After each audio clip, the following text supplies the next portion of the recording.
स्वागत है दोस्तों आप सब लोगों का हमारे नए यूट्यूब चैनल राजनीति रणनीति में। हम हैं आपके दोस्त तपन। आज हम बात करेंगे और जानने की कोशिश करेंगे कारणों का, जो रामनवमी के बाद जो दंगे भड़के बिहार में और बंगाल में, उनके पीछे का कारण क्या है और सारी बातें उससे जुड़ी जितनी भी बातें हैं। वैसे तो कहने में बहुत बुरा लगता है कि जब हमारे देश में चुनाव आता है तो सारे मुद्दे जो सो रहे होते हैं उन्हें जगाया जाता है, वो चाहे कोई भी करे। अच्छे के लिए तो कोई कुछ करता नहीं है हमारे देश में, पहली बात तो। और उसके पीछे का कारण सबसे पहले जानना ज़रूरी होता है कि जो कारण होता है वो ये है कि हमारे देश का जो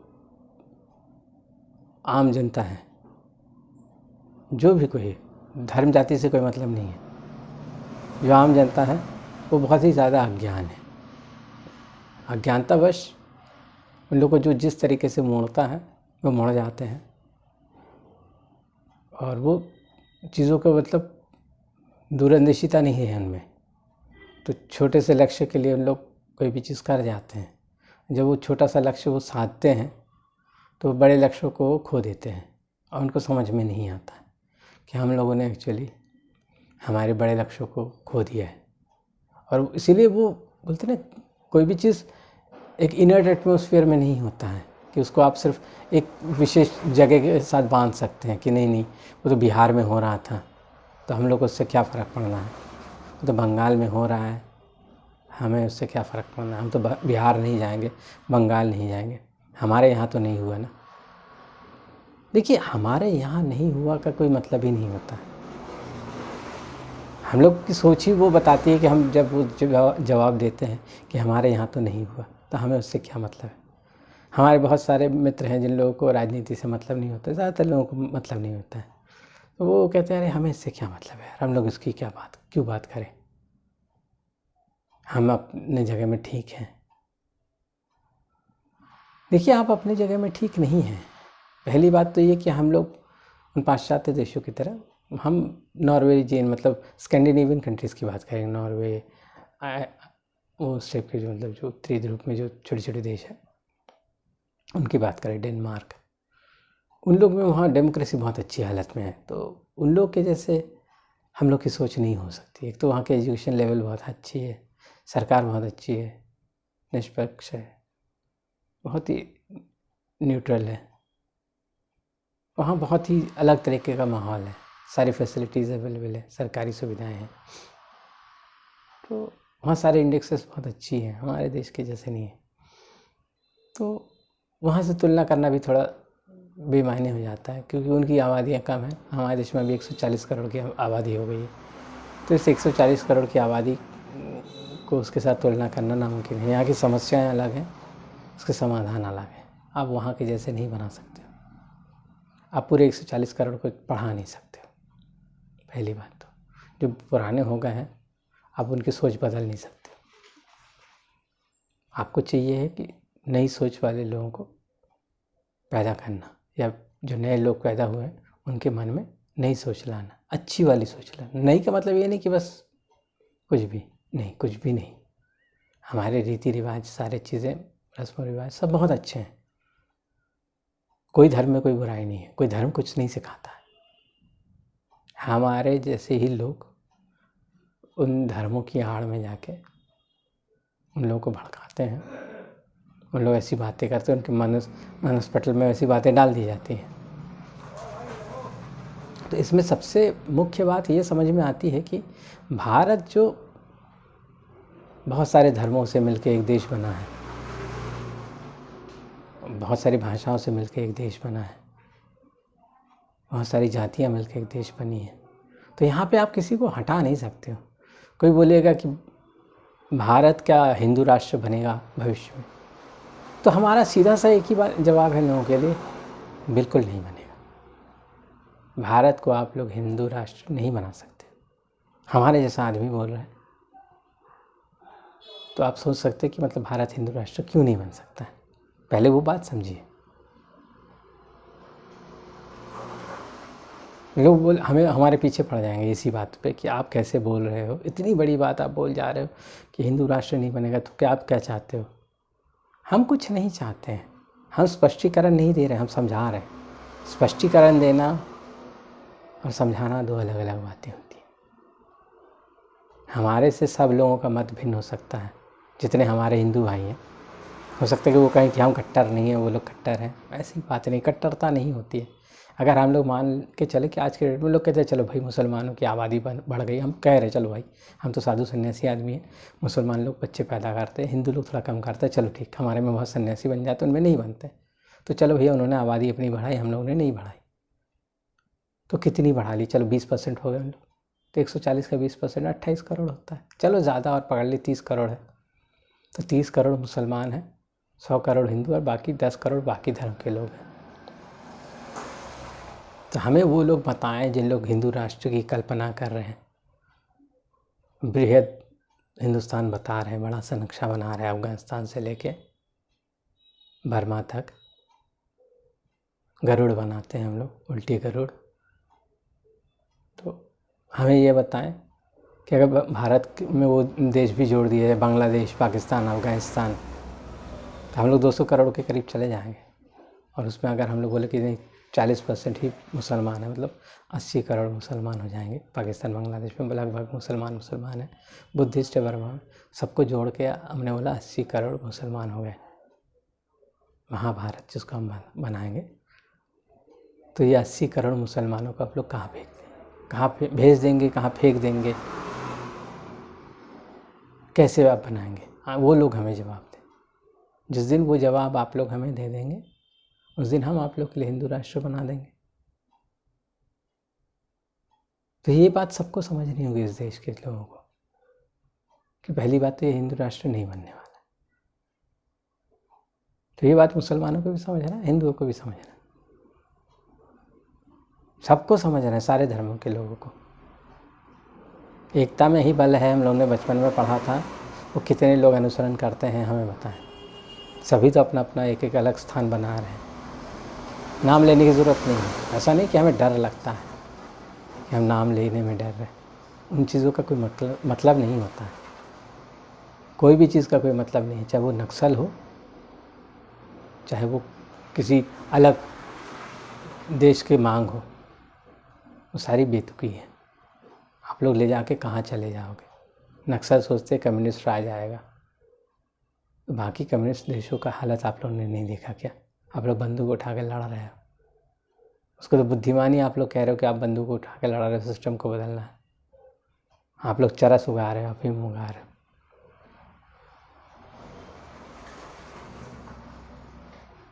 गांजे की खेती सारे नक्सल एरिया में होती है, उड़ीसा, झारखंड, छत्तीसगढ़, आंध्र प्रदेश, कुछ महाराष्ट्र, कुछ थोड़े छोटे जगह, वहाँ गांजे की खेती होती है सारे नक्सल एरिया में भरपूर पैमाने में। पुलिस प्रशासन वहाँ है नहीं, जा नहीं सकती, वहाँ से भर भर के ट्रक आती है गांजे की और बिकती है मार्केट में। गांजा सबसे ज़्यादा उगाया जाता है अफीम बाद में। पूरे हिंदुस्तान में जितने गांजा है वो सब नक्सल एरिया से आ रहा है। एक समस्या है। आप लोग बंदूक कम उठा रहे हो, गोलियां कम चला रहे हो, गांजा भर भर के बेच रहे हो। आप लोग के प्रिंसिपल्स, मोरालिटीज़ कहाँ हैं। आप लोग एक कम्युनिस्ट राष्ट्र बनाओगे इसी गांजे की खेती पे। दिखता है आप लोग की आइडियोलॉजी। आप अपनी अगली नस्ल को गंजेड़ी बनाओगे और आप लोग बोलोगे आप लोग रेवोल्यूशन, क्रांति लाओगे, ऐसी क्रांति लाओगे, गांजे वाली क्रांति। हास्यास्पद हो जाता है ये सब चीज़ें।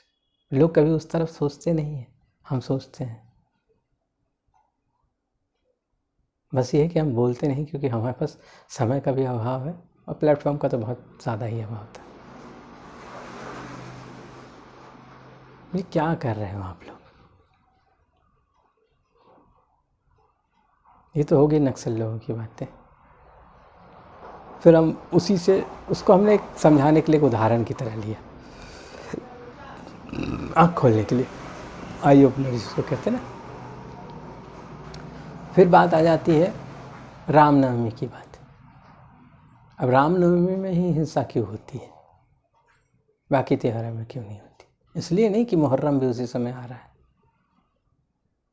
या रमज़ान का महीना उसी समय पड़ गया, इफ्तार पार्टी चल रही है, बिल्कुल नहीं।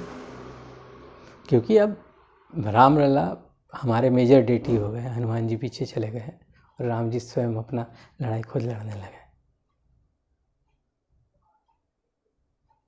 पहले तो बोले ना वो अयोध्या जन्मभूमि रामलला विराजमान, मतलब माइनर डेटी है वो, बालक। राम जी जो बचपन में थे, जब जन्मे थे तो माइनर थे, वो 18 साल से कम थे, तो उनकी भूमि है, इसलिए वो जीत गए हम लोग केस कि माइनर डेटी के नाम पे ज़मीन है वो ट्रांसफ़र नहीं होती है। हमारे देश में कानून है कि जो बच्चा होता है उसका कोई भी केयर टेकर बनता है, लेकिन उसकी ज़मीन खरीदी बेची नहीं जा सकती, वो ट्रांसफरेबल नहीं होता। भारत के माने उसमें है लैंड कानून में, भाई माइनर की ज़मीन बिकती नहीं है, उसका जो भी केयर टेकर भी होगा वो बेच नहीं सकता, वो ध्यान रख सकता है उसकी ज़मीन का। जब वो 18 साल का हो जाएगा तब उसके बाद वो माइनर फैसला करेगा कि उसकी ज़मीन वो बेचेगा कि नहीं बेचेगा, तब तक नहीं बिक सकती है। और उस पर लोन भी इसलिए बैंक नहीं देती क्योंकि वो बेची नहीं जा सकती माइनर की ज़मीन। तो ये समस्याएं होती, तो राम जी उसी चक्कर में राम जन्मभूमि वाला मुद्दा, इसलिए वो जीत गए। अब राम लला माइनर थे, वो राम लला मतलब बालक वाले राम जी, तो वो माइनर थे, उनकी ज़मीन तो उनको मिल गई, जुवेनाइल थे वो, सो उनको ज़मीन मिल गई, अपनी पैतृक भूमि मिल गई। अब वो आ गए, फ्रंट पे आ गए, हनुमान जी पीछे चले गए, हनुमान जी ने उनको गद्दी तो दिला दी, तो अब वो फ्रंट पे आ गए लड़ने के लिए। अब जब फ्रंट पे आप आ गए हैं तो आपके नाम पे ही लड़ाई होगी और आप ही लड़ोगे, अपने युद्ध को आप लड़ रहे हो, तो अब बाकी लोगों को उस चीज़ का राजनीतिकरण करते देर नहीं लग रही कि लोगों के मनस पटल में वो बात आ गई कि राम जी अब सबके घर घर में विराज गए। दोनों तरफ की पार्टियाँ सब जानते हैं कि चलो भाई इसी से हम लोग का उद्धार होगा, राम जी ही अब बेड़ा पार लगाएंगे। तो रामनवमी आई, रामनवमी मतलब राम जी का जन्मदिन होता है, तो रामनवमी आया, राम जी की जन्मदिन, और झमेला शुरू। इसमें गलतियां सबकी हैं, मतलब जो लोग जुलूस भी निकालते हैं उनकी खुद की भी गलती रहती है, क्योंकि वो वैसे लोग होते हैं जिन लोग बहुत ज़्यादा, हमारे जैसे उम्र के लोग वैसे जुलूस में नहीं जाएंगे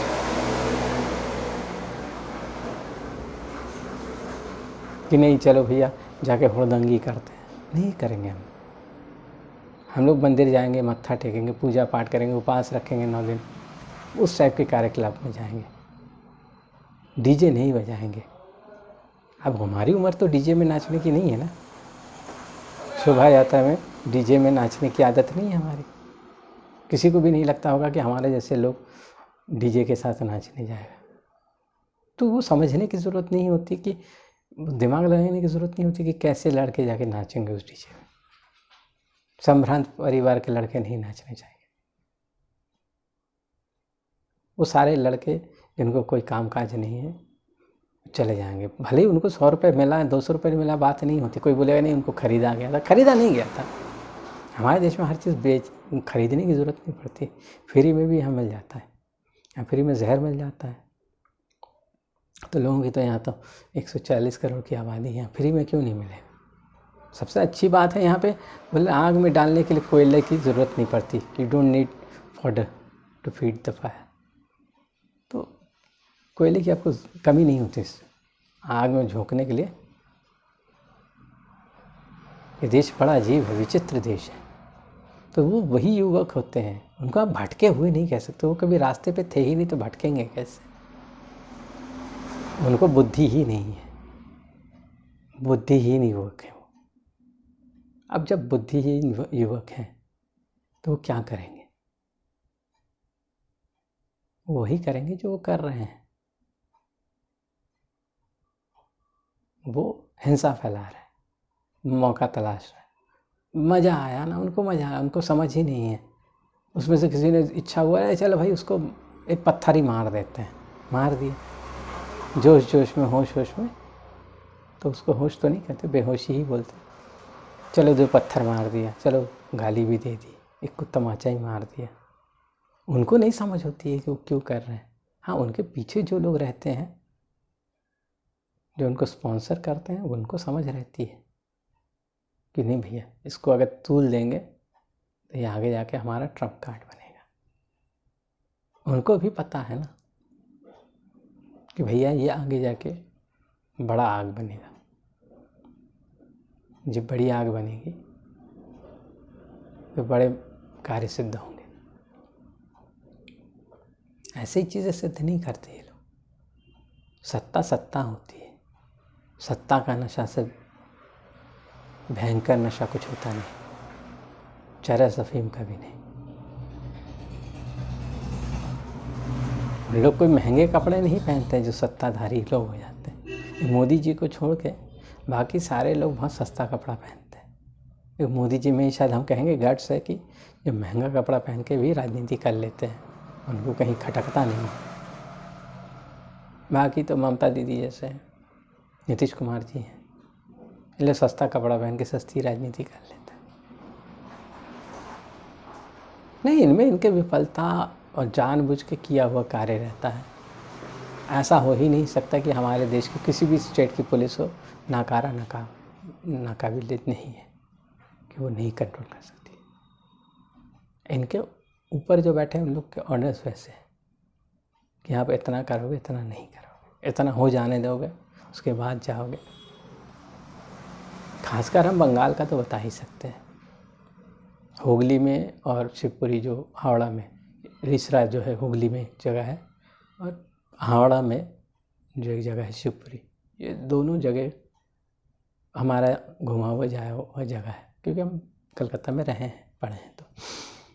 तो हमने देखा है। वैसे कलकत्ता में पॉकेट्स में मुस्लिम एरिया है, वेस्ट बंगाल में, तो वो पॉकेट्स वाले एरियाज़ होते हैं जहाँ पे ये हिंसा भड़कती है, वहाँ से शुरुआत होती है। जब आप लोग को पता है कि वहाँ पे हिंसा होगी, क्योंकि वहाँ माइनॉरिटी ग्रुप के लोग ज़्यादा हैं, वहाँ से आप प्रोसेशन निकालोगे तो दिक्कत आएगी। तो आप प्रोसेशन वहाँ से क्यों निकाल रहे हो? हमारे ख्याल से वो एक ही रोड तो नहीं होगा उस जगह का। डाइवर्ट करें, आप फुल्ली डाइवर्ट करें, लंबे रूट दें उनको। ज़रूरी थोड़ा ना है कि रामलला उसी रास्ते से जाएंगे राम जी तो तभी उद्धार होगा हिंदुस्तान का। आप लोग जब ऑर्डर साइन कर रहे हो तो आप लोग को देखना चाहिए कि आप लोग को पता है भाई किसको शहर, भाई कलेक्टर अगर शहर चला रहा है तो उसको समझ में आना चाहिए ना कि कैसे ऑर्डर देने, कैसे नहीं देने। नहीं तो आप लोग छोड़ दें। सारे लोग जो सरकारी महकमे के लोग हैं वो भी बोले कि नहीं, हम तो भाई प्रेशर नहीं झेल पाते, हमें तो करना पड़ रहा है। तो आप लोग कहाँ पद में, आप कहाँ इतने तनख्वाह लेने जा रहे हैं? उससे तो वो हुड़दंगी लड़के अच्छे भैया, वो कम से कम गवर्नमेंट टैक्स का पैसा तो बर्बाद नहीं कर रहे। सबकी विफलता है, सिर्फ ममता बनर्जी का हम बोले नहीं वो खराब है, जहाँ हम हमेशा आके बोलते कि चलो भाई ममता बनर्जी खराब है। भाई ममता बनर्जी अकेले क्या उखाड़ सकती है? कुछ नहीं उखाड़ सकती। उनको उखाड़ने आप लोग दे रहे हो।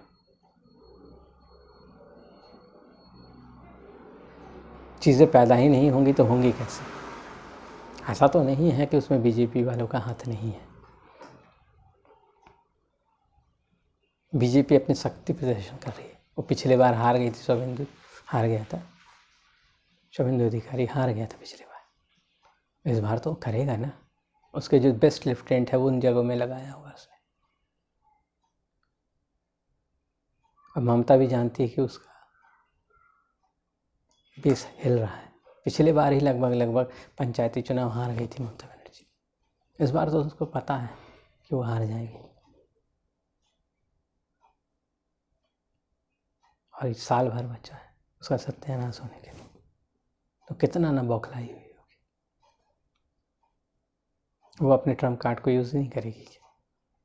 वो अपने दल को एकजुट नहीं करना चाहिए जो माइनॉरिटी वोट है उसके पास। क्योंकि बंगाल में और बिहार में क्या है, वो समीकरण वैसे ही है जैसे यूपी में यादवों का है या ओबीसी वोट का है। मुस्लिम लोग वहीं स्टैंड करते हैं जो ओबीसी यूपी में स्टैंड करते हैं। बंगाल में मुसलमान बहुत ज़्यादा है, बिहार में मुसलमान बहुत ज़्यादा है, सीधी बात है। और जहाँ पे मुसलमान ज़्यादा हैं उनको एकजुट रखना और उनको वोट एक तरफ गिरवाना आसान पड़ता है। क्योंकि इन लोग हर्ड थ्योरी पे बिलीव माने कब करते हैं ये मुस्लिम कौम। इन लोगों किसी का अपना पर्सनल व्यू नहीं होता है। अच्छी बात है, बुरी बात नहीं है, क्रिटिसिज्म वाली बात नहीं है। इन लोग जब वोट डालते हैं तो एक पैटर्न फॉलो करते हैं कि हम फलाने पर्टिकुलर पार्टी को ही वोट देंगे। हमने हमेशा देखा है कि मुस्लिम लोग एक ही पार्टी को वोट देते हैं, आंख बंद करके वोट देते हैं, उनके घर में कोई विवाद नहीं आता। वो पहली बार जब मोदी जी ने वो चाणक्य नीति खेली, वो ट्रम्प कार्ड खेला ट्रिपल तलाक वाला, तो हमारा मानना है, हमारा फिर भी नहीं मानना वैसे ज़्यादा 50-50 मानना है कि औरतों ने कुछ दबे शब्दों में कुछ वोट डाला होगा मोदी जी को, लेकिन उनमें ऐसे नहीं, महिलाएं वैसी नहीं हैं। इसको महिला सशक्तिकरण नहीं कहते हैं। वैसे भी उनमें बहुत तलाक़ें बहुत ज़्यादा होती नहीं थी। डाइवर्स वाला मैटर उनमें उतना स्ट्रांगली इनवाइब नहीं है। उनकी समाज ही वैसा है, सामाजिक ढर्रा ही वैसा है, पेट्रियार्की समाज है, उसमें कोई उनको दिक्कत नहीं है। और ऐसा नहीं है कि उन लोग के औरतों के ऊपर यातनाएं हो रही है, जुल्म हो रहा है। वो अगर बहुत कुछ नहीं कर पा रही, इसका मतलब ये नहीं कि बहुत कुछ कर लेने से कुछ हो जाता है। आज हिंदू धर्म में महिलाएं जाके कोई भी मंदिर का दरवाज़ा खुलवा ले रही हैं। हम ये नहीं बोल रहे कि वहाँ पूजा करने से आप लोगों को कुछ मिल जाए। आप लोगों को कंट्रोवर्सी पैदा करना है कि अरे वो अलग मंदिर में हमें जाना है। अरे वो बैचलर डेटी थे, उनके वहाँ कोई नहीं जाता था, तो वो एक नियम बनाए थे कि भाई स्पर्श नहीं करवाते वो महिला से, इसलिए उसमें कोई महिला वाली बात नहीं आ गई कि आपको वैसा माना जा रहा है। इसलिए वो 13 साल से नीचे की लड़की जा सकती है, 45 के ऊपर की महिला जा सकती है। लेकिन उन्होंने उसका भी दरवाज़ा खुलवा दिया। अरे खुलवा के कर क्या लोगे तुम? उस मंदिर में तुम लोग कितनी मॉडर्न औरतें चले जाओगे पूजा करने, और पूजा करके क्या साबित कर लोगे? कितनी वो जिन लोगों ने वो दरवाज़ा खुलवाया है सिम्बॉलिकली, कितने लोग जा रही हैं पूजा करने? आज भी वही लोग जाएंगे जो जाते थे। वो नियम तोड़ देने से एक दिन कुछ नहीं हो जाता। तो जिन लोग वो सुप्रीम कोर्ट से ऑर्डर लेके आ गए, उन लोग हर दिन जा रहे कि पूजा करने, या 10 साल में भी एक बार नहीं जाएंगे, मुड़ के नहीं देखेंगे। उन लोग का अपना राजनीतिकरण था, अपना मुद्दा था, उछाली, उन्हें अच्छा लगा। तो मुसलमान समाज में महिलाएं वैसी नहीं हैं, उतनी मतलब वोकैलिटी बहुत ज़्यादा भी ज़रूरत नहीं होती है। इन लोग ना जो बीच के हो जाते हैं, ये ना त्रिशंकु बन जाते हैं, ना नीचे रहते हैं ना ऊपर रहते, मिडिल क्लास की तरह। और इन लोग सब कुछ, उन लोगों को लगता है इनकी जिम्मेदारी है स्टीरियोटाइप तोड़ने की। स्टीरियोटाइप तोड़ के आप जाओगे कहाँ? बे ऑफ बंगाल में, कैरेबियन सी में, वो यही नहीं जानती। उससे मुस्लिम महिलाएं बेहतर है, हमारा ये कहना, हमारा ये मानना है, कहना नहीं, हम मानते हैं। देखें, उनकी महिला बेहतर है और उनके पुरुष ऐसे नहीं है कि जुल्म कर रहे। हम दोनों का ही साइड ले रहे हैं कि दोनों ही अच्छे हैं। तो ये समझ होनी चाहिए सबको। तो मुद्दा वही है। तो ये जो इन लोग जो खेल रहे हैं, तो ये वोट बैंक के लिए खेल रहे हैं। ममता बनर्जी को पता है कि अगर ये टूट गया, मोदी साहब ने जो कोशिश की थी ट्रिपल तलाक देके, तो उससे जो हानि हुई थी वो भरपाई करना चाहती है। ये दंगों का सहारा लेके दिखाएंगे कि देखो हिंदू धर्म, अगर हिंदू राष्ट्र बना, मतलब बीजेपी आई तो हिंदू राष्ट्र बनेगा, लोगों का यही मानना है। तो उनको समझाया जाता है कि देखो अगर हिंदू राष्ट्र बना तो तुम लोग की क्या हालत होगी, ये लोग पकड़ा के मारेंगे तुम लोग को। ऐसा थोड़ा ना है। अगर हमारे जैसा कोई अच्छा आदमी, आप योगी जी को ही देख लें, यूपी में जब वो राज उनका आया, बाबा जी बने, तो महिलाएं ज़्यादा सेफ़ हो गई, मुस्लिम महिलाएं भी सेफ़ हो गई। उन लोग बोल सकती कि नहीं हमारे बाबा जी बहुत अच्छे, हम सेफ़ फील करते हैं उनके राज में। तो हिंदू राष्ट्र तो बन गया ना यूपी में। लोगों को वो नहीं दिखता कि अगर बाबा जी जैसे चीफ मिनिस्टर बंगाल में भी बनेंगे तो उनकी महिलाएं सेफ़ होंगी कि अनसेफ होंगी। और जब हिंदू राष्ट्र बनता है तो ऐसे बलवा कम होता है, क्योंकि वो जो हुड़दंगी लड़के हैं उन लोग की मजाल नहीं होती कि वो वैसे आदमी के अंडर में रहने के बाद वो बोले कि नहीं हम हुड़दंग कर लेंगे, क्योंकि सबको एक ही ट्रीटमेंट दिया जाता है। तब कोई अलग नहीं होता कि वो मुसलमान है तो उसको पकड़ के मारेंगे, वो हिंदू है तो उसको छोड़ देंगे। इन लोग जान के छोड़ देते हैं इन लोग को कि इन लोग हुड़दंग करें, फिर बाद में उंगली उठाने का मौका नहीं। तो हमारा ये कहना सबके लिए कि सब देखें, वो हिंदू लड़के भी समझें कि भैया आप लोग मुद्दा दे रहे हैं उन लोग को। बंगाल में जो हिंसा हो रहा है उससे किसी को फ़ायदा नहीं हो रहा है। मुस्लिम बहुल एरिया में आप लोग गए, गरीब, अरे भाई आपने नुकसान किया तो किसका, ममता बनर्जी का घर जलाओ ना जाके। बीजेपी वाले ही अगर हैं तो मुँह पे कहते भाई जाओ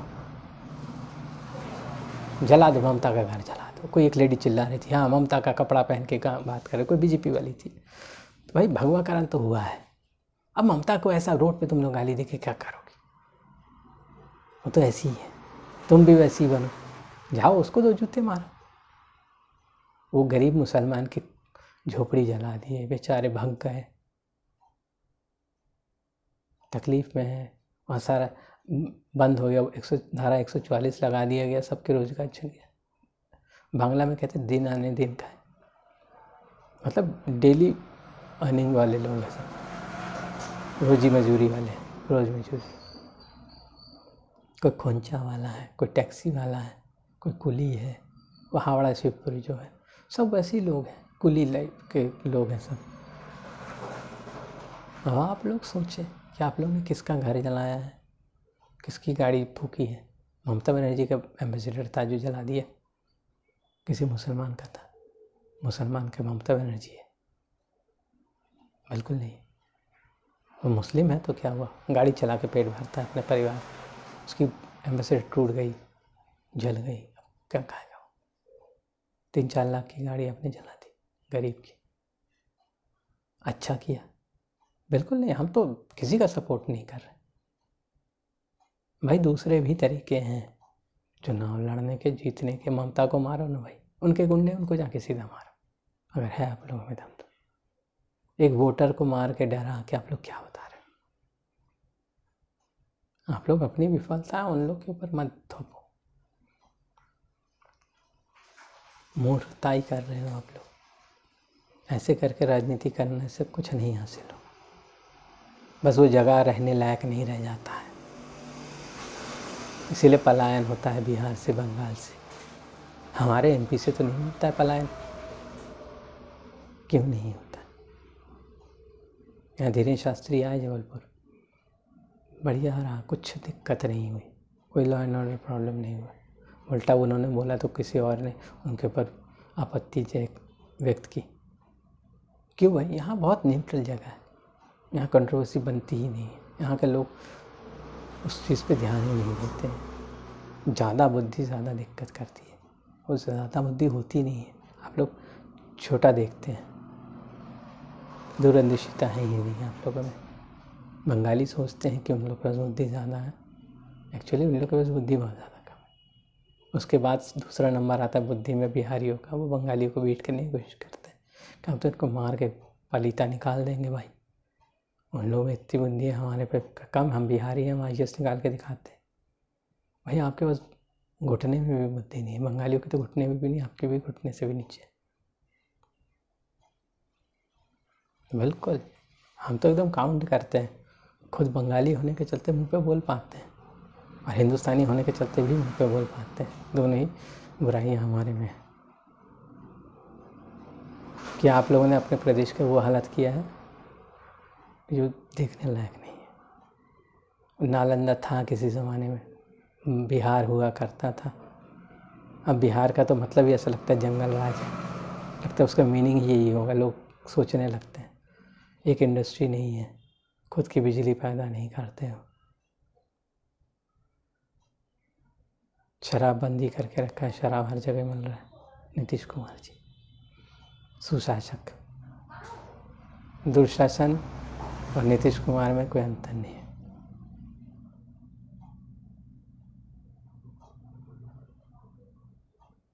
दुर्योधन के छोटे भाई, इतनी मीठी बोली है उनकी जिसका कोई हिसाब नहीं। इतनी मीठी बोली बोल के आप क्या साबित करते? उनको तो पता ही नहीं था दंगा कैसे भड़कता है, आज ही बिहार आए थे। भाई बिहार का चीफ मिनिस्टर रही कि पहले दिन बिहार आता है और भोजपुरी बात करने की कोशिश करता है, मगही में या अवधी में, जितनी भी भाषाएं लोकल डायलेक्ट है, बात करने की कोशिश कर रहे हो आप। बस बात करके क्या होगा, ग्राउंड रियलिटीज़ में क्या कर रहे हो? भाई राजनीति सब करते हैं, आपने हर बार सत्ता में रहने के लिए कभी इससे गठजोड़ किया, कभी उससे गठजोड़ किया, गठजोड़ की राजनीति की, आपके पास बहुमत नहीं है। बाकियों की भी मजबूरियां हैं। हमारा तो ये आकलन है कि भाई नीतीश कुमार जी अभी अपनी ज़मीन ढूंढ तलाश रहे हैं। हो सकता है कि आखिरी में वो जाके बीजेपी में मार्च कर जाए, दोबारा वापस चले जाए इंडिया में, क्योंकि उनके पास ऑप्शन बहुत कम है। तेजस्वी यादव, इन लोग, लालू यादव, आरजेडी बहुत ज़्यादा ताकतवर नहीं रह गई है। यादव वोट सब मायने नहीं रखते हैं बिहार में। तो ये बिहार में जो अभी दंगा हो रहा है रामनवमी के बाद, नीतीश कुमार जी अपना ग्राउंड चेक कर रहे हैं। और दंगा जितना अच्छा होगा वो अपने आप को उतना ही बाहुबली मानेंगे, अपने आप को मजबूत मानेंगे। अगर दंगा कमज़ोर हो रहा है मतलब उनकी पकड़ कम हो गई है उस जगह में। राजनीति उल्टी चलती है। लोग सोचते हैं ना कि ऐसा होगा, हम लोग, और हमारे मित्र कुछ हैं जो बोलते कि हमें क्या नीतीश कुमार जी घर में आके बता के गए थे। हम लोग बिल्कुल बता के गए थे, ममता बनर्जी आके बता के जाती है। उन लोग ऐसे राजनीति के चालाक धूर्त शियार हैं जिसका क्या कहना।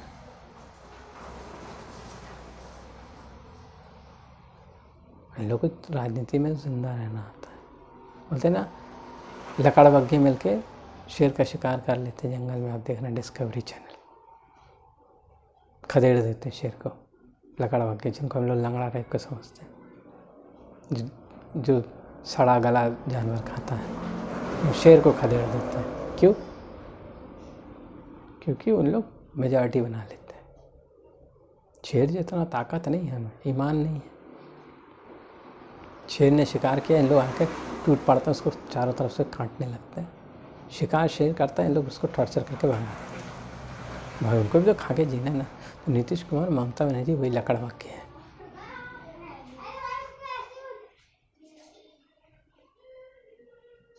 इससे भी कोई अपशब्द हो तो हम इस्तेमाल करना चाहेंगे, लेकिन ऐसे जगह में नहीं बोल सकते। थोड़ी सी शालीनता हमें भी रखनी पड़ जाती है। तो ये जो हिंसाएं हो रही हैं, इससे कोई राम राज्य नहीं आ जाएगा और कोई इस्लाम भी खतरे में नहीं है। हमें नहीं लगता है, बहुत सारे लोग जो चीज़ करते हैं ना, हमें वो भी नहीं लगता है। जो घर वापसी और ये फलाना ठिकाना, धीरेन्द्र शास्त्री जी ने कहा। हम कहते हैं, पहली बात तो हम इसमें मुस्लिम लोगों का ही पक्ष ले रहे हैं कि अगर आपको हमने धर्म परिवर्तन करके हिंदू धर्म में जगह दे दी तो क्या वही जगह इज्जत देंगे क्या? हमारे तो है तो मुसलमान ही ना। जब हम उसके साथ बैठ के पानी नहीं पिएंगे, खाना नहीं खाएंगे, तो उसका मुसलमान से हिंदू बनने का कोई तात्पर्य रहता ही नहीं है। वे कोई त्यागी जी बने थे, उनको मुसलमानों ने भी वो कर दिया, नोटिस वोटिस थमा दिया। जितेन त्यागी ने क्या नाम रखा था,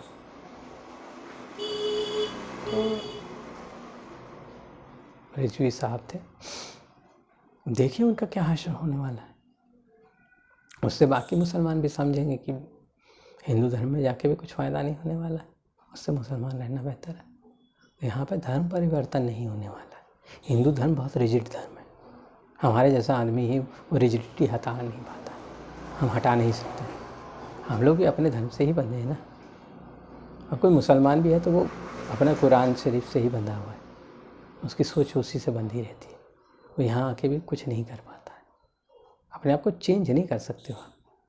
50 साल की उम्र में आके हम नहीं बदल रहे तो कोई और भी नहीं बदल सकता। तो ये धर्म परिवर्तन एक फेक चीज़ है, चाहे कोई करके दिखा देता है कि हमने 100 लोगों को धर्म परिवर्तन कर दिया, तो कोई बहुत बड़ी चीज़ नहीं करती। भारत में कम से कम 20 करोड़ मुसलमान होंगे, 30 नहीं भी होंगे। आप 20 करोड़ मुसलमानों को हिंदू नहीं बना सकते। तो ये झूठे वादे, झूठे बातें, झूठे सपने ना दिखाएं कोई आदमी। हम अपने आप को अच्छा दिखाने के लिए हमने 4 लोगों का धर्म परिवर्तन करके मीडिया में दिखा दिया, बस मीडिया में वाही वाही ले रहे हैं, अपने आप को आप फेमस कर रहे हैं किसी की कीमत पे। उस मुसलमान की कीमत पे आपने अपनी राजनीति की है, चाहे वो कोई आदमी। सारे लोग दोषी हैं, वो चाहे अच्छा दिखा रहा हो, चाहे बुरा दिखा रहा हो, चाहे वो दंगा कर रहा हो, चाहे वो धर्म परिवर्तन कर रहा हो। चीज़ों के तत्व गुण नहीं बदले जा सकते। अब हम नॉनवेज नहीं खाते हैं, बाकी दूसरे धर्मों के या दूसरे जाति के आदमी नॉनवेज भी खा रहे हैं, तो भाई उसको आप बोल दो छोड़ने के लिए, बोले कि क्यों छोड़ूंगा मैं, तो फिर उसका तो हमारे जैसे बनना नामुमकिन है ना। अब आप बोले नहीं उसके जैसे हमारे जैसे आप लोग साधु टाइप का बन जाओगे, क्या नहीं बनोगे, उतने में समझो ना। किसी को छोटा या बड़ा नहीं बता रहे, हम नहीं बता रहे हम बहुत महान है, महानता वाली बात ही नहीं आती, बुद्धि वाली बात आती है। पानी पानी है, बोले वो आग बन जाए, आग पानी बन जाए, हर आदमी उसी पे लगा हुआ है, उनके जो बेसिक तत्व है उसको नहीं कोई देख रहा। ऐसा थोड़ा ना होता है।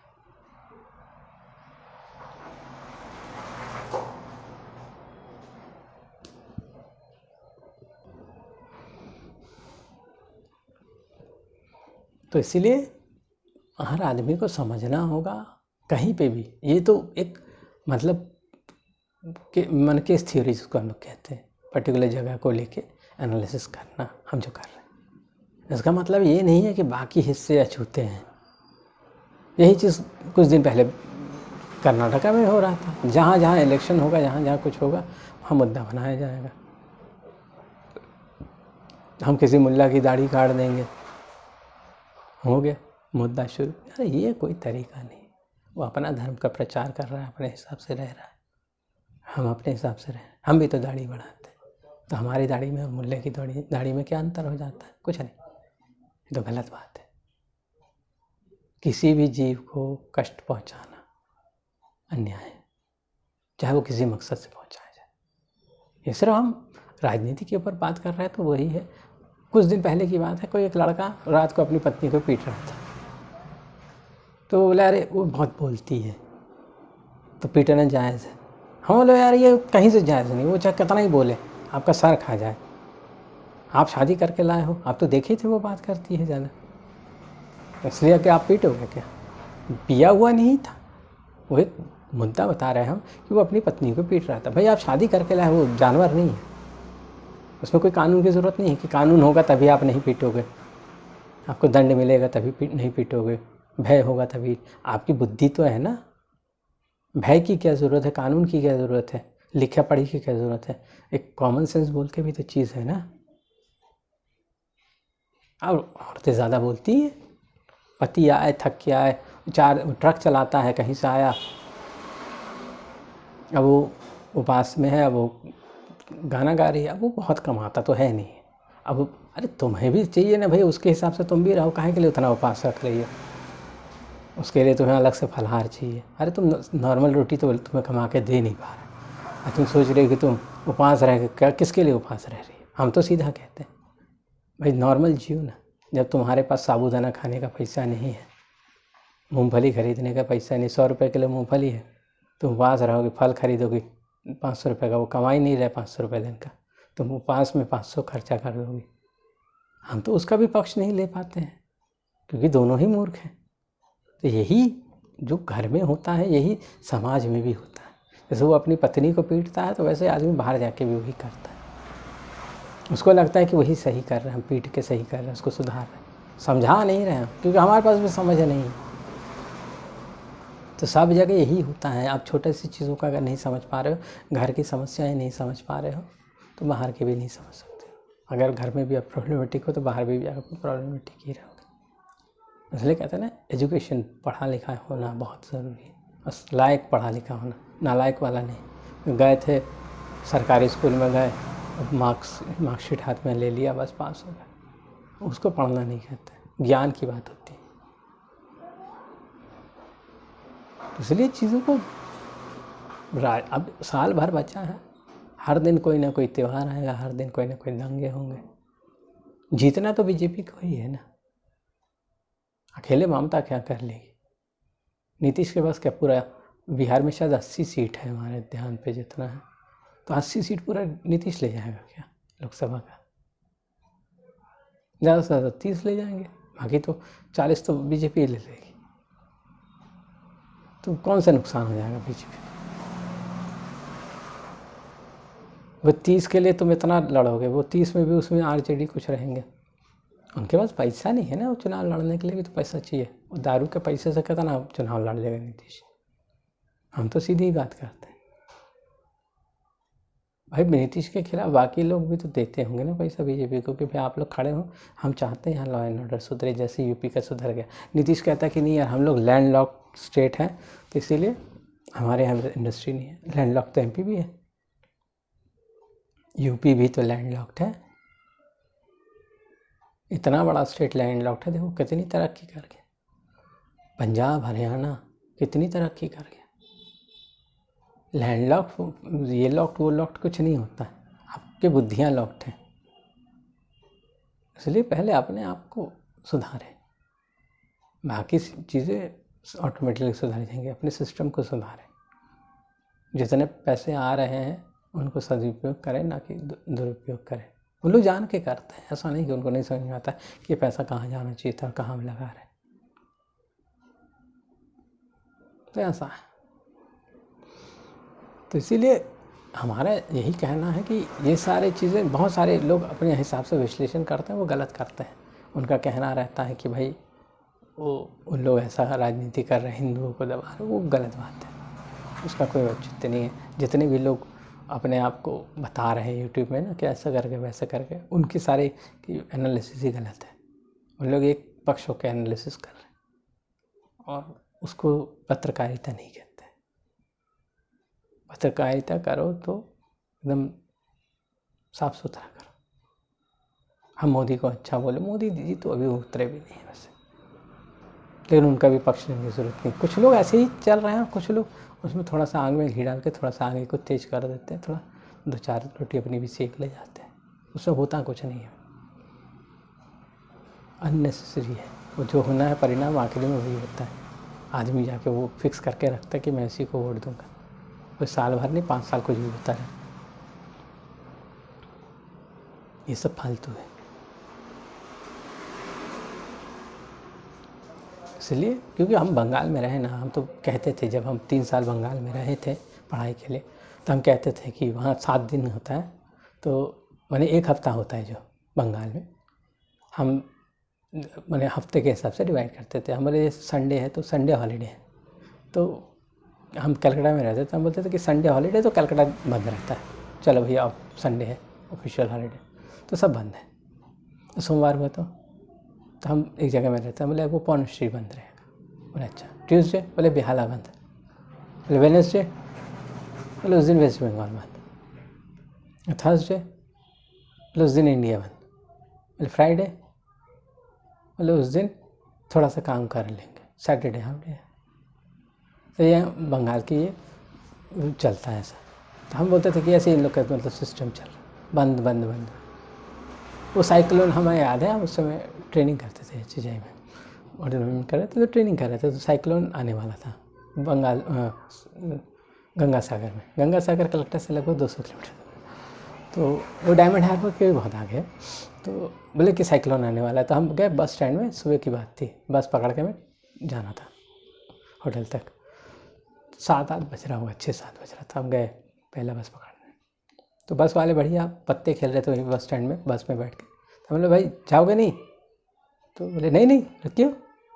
आप बहुत हल्की बूंदाबांदी हो रही थी, हम ऐसे बिना छाते के चढ़ गए। तो बोले नहीं जाएंगे। बोले क्यों, क्या दिक्कत है? बोले सुना नहीं? बोले क्या क्या नहीं सुना? बोले वो साइक्लोन आ रहा है ना। बोले कहाँ आ रहा है? बोले गंगा सागर में। बोले गंगा सागर में आएगा तो तुम बस क्यों नहीं चला रहे भाई? नहीं नहीं, साइक्लोन बहुत बड़ा आने वाला है। बोले कब आएगा भाई? अब कोई भी चीज़ अगर मान लो 200 के स्पीड से भी अगर कोई साइक्लोन है तो उसको 200 किलोमीटर कवर करने में भी 1 घंटा तो लगेगा ना। तो 200 के किलोमीटर की स्पीड में तो होता नहीं और 1 घंटे में आता नहीं है, तो कई घंटे लग जाते हैं और कहो आता ही नहीं है, वो धीरे धीरे कमज़ोर पड़ जाता है। लेकिन वहाँ का सिस्टम ही ऐसा है, उनको बहाना चाहिए रहता है काम ना करने का, क्योंकि वहाँ हर चीज़ सस्ता है। तो उन लोग वो मौके तलाशते हैं कि भैया आप 7 दिन नहीं काम और उसको आगे बढ़ाएंगे। वहाँ कोई एक आदमी का भी मर्डर हो जाता है या लड़ाई हो जाती, पिटाई हो जाती, तो पूरा शहर बंद कर देने की कोशिश करते हैं लोग। वहाँ पे उसी चीज़ का मज़ा है। बंगाल होना मतलब बंगाल में होना है, बंगाल के अलग मज़े लेना। वो बंगाल में ही समझ में आ सकता, बाहर का आदमी नहीं समझ सकता। मज़ा है। नहीं, हम तो हिंदूवादी हैं, लेकिन हम ये नहीं बोलने जाएंगे कि भाई वहाँ हिंदूवादी कितना चरम पे है, जा रहे हैं, क्यों जा रहे हैं। भाई उनका कारण भी वही है ना, भाई हम हिंदू हैं तो हम अपनी बातें करेंगे ना। हार्ड लाइनर्स जो हैं, हम लोगों जिनको लगने लगा ममता जी अच्छा नहीं कर रही है, तो हम भी तो चाहेंगे ना, मतलब हम मुसलमान तो होना नहीं चाहेंगे। तो वो कहीं से गलत तो है नहीं, लेकिन वो एक्सट्रीम में चले जाते हैं। हिंदूवादी होना गलत नहीं है, लेकिन एक्सट्रीम में चले जाना गलत होता है।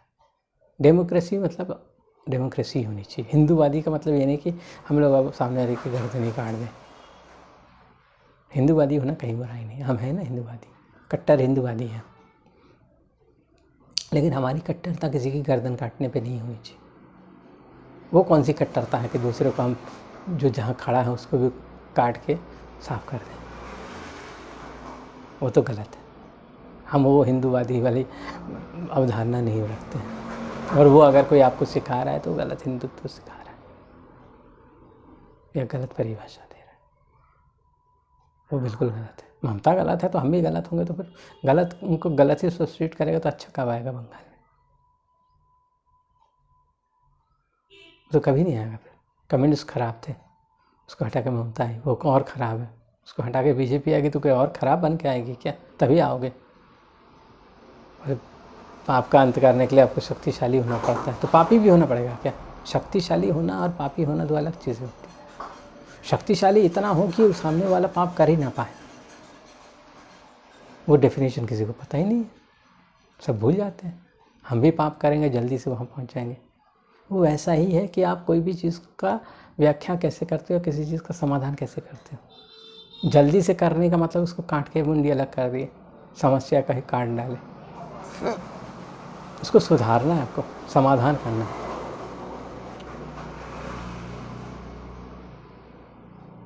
उसी को तो बुद्धि कहते हैं ना, उसी को सनातन धर्म कहते हैं। इसलिए वो जो शब्द का चयन होता है ना, हिंदुत्ववादी है, हिंदुत्व वाला, हिंदुत्व नहीं होता है, सनातन धर्म होता है, सॉफ्ट होता है, अच्छा ढंग होता है। आप लोग व्याख्या गलत कर रहे हो, ममता बनर्जी बनने की कोशिश कर रहे हो, हिंदू ममता बनर्जी, बिल्कुल नहीं, गलत व्याख्या है। हम बोल सकते कि हमारे देवी देवता का हम सम्मान करेंगे, लेकिन इसका मतलब नहीं कि दूसरे के देवी देवता का अपमान करेंगे। बिल्कुल उसको बोलेंगे भाई तुम अपना पूजा करो, आराम से करो, हम भी अपना पूजा करें, आराम से करें। हम दूसरा ममता बनर्जी नहीं बन सकते। अगर हम दूसरा ममता बनर्जी बन रहे मतलब हमारे में खामी, उससे हिंदू धर्म की बदनामी हो रही। हमारे ख्याल से हिंदू धर्म में कहीं डीजे नहीं था। ये जो लोग डीजे ला के हुड़दंगी कर रहे हैं ना, इसका कोई औचित्य नहीं। ये हिंदू धर्म नहीं है, सनातन धर्म बिल्कुल नहीं।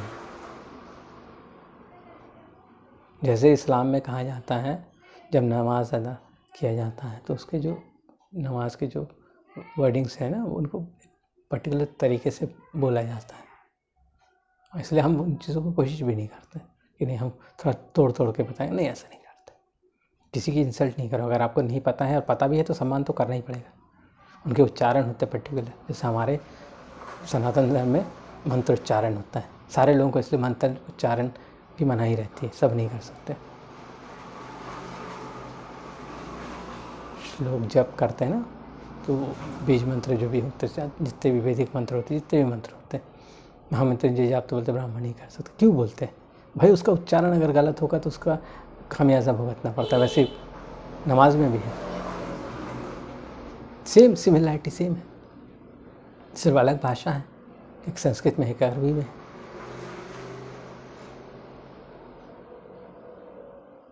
एक हम समझ नहीं पाते, एक समझ पाते हैं, लेकिन दोनों सिग्निफिकेंस सेम है।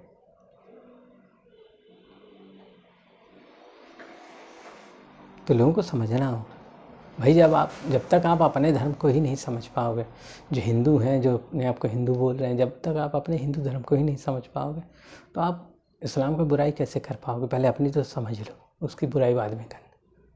हमने तो पहले अपने धर्म को समझने की कोशिश की। पर निंदा कोई मतलब नहीं रखता है। आपने खुद कितना गेन किया वो आप बताएं। सारे लोग जो हुड़दंग कर रहे हैं वो हमें आके बताएं हिंदू धर्म क्या मतलब है। नीतीश कुमार भी समझाएं, ममता भी समझाएं, सारे लोग आके हमें समझाएं। कोई बोले कि आपने ये वीडियो बनाया गलत बनाया, तो वो आके हमारे घर में आके एड्रेस ले ले, आ जाए, हम मिलेंगे। जिसको आके जो बोलना है बोले। आप शब्द इस्तेमाल करके भी बोल सकते हो, कोई दिक्कत नहीं। वो आपके स्टैंडर्ड बता देगा कि आप कितने स्टैंडर्ड के हो। हम कोई चीप राजनीति नहीं कर रहे हैं या फेमस होने के लिए नहीं। हमने तो चैनल को मोनेटाइज भी नहीं किया, करेंगे भी नहीं। तो कोई हमें यूट्यूबर तो बनना नहीं है या पत्रकार भी नहीं बनना है। इस उम्र में रिपोर्टर तो बनना नहीं। हमें लगा हम पहले ही दिन रामनवमी के अगले ही दिन सोचे नहीं बनाएंगे, रुकते हैं। कोई भी चीज़ का राजनीतिकरण अच्छी नहीं। आज कितने दिन हो गया, 5 दिन। अब हनुमान जयंती भी निकल गई, कल रामनवमी हो गया, हनुमान जयंती हो गई, लेकिन वो हिंसा ही नहीं रुक रही। तो ये गलत है। अगर कोई हिंदू कर रहा है तो वो बहुत बड़ी गलती कर रहा है। हम दूसरों की गलतियां बिल्कुल नहीं देखते। हमारा कहना रहता है हमारे ग्रुप के लोग कितने गलत हैं, हम तो उनकी तरफ से बोल रहे हैं ना। कोई ये थोड़ी बोलेगा कि हम मुसलमानों की तरफ से बोल रहे हैं। सबको समझ में आएगा। बाबा जी बोलेंगे तो हिंदू के लिए बोलेंगे। तो हमें अगर बुरा लग रहा है कि भाई आप लोग क्या कर रहे हो, चाहे वो बिहार में हो चाहे बंगाल में हो, आप अपनी नाक नहीं कटवा रहे, हमारी नाक कटवा रहे। आप लोग अपने आप को यही साबित करना चाहते हो आप उन लोग से भी ज़्यादा जाहिल हो। अगर मुसलमान जाहिल हैं आप लोग के हिसाब से, तो आप लोग उससे बड़े जाहिल हो।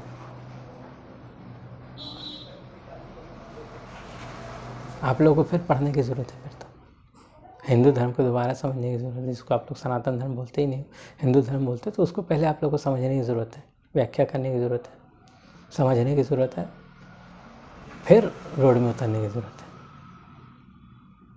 सारी चीज़ें आप लोग की गलत हो रही है, गणित गलत बैठ रहा है। चुनाव उसके बगैर भी जीता जा सकता है।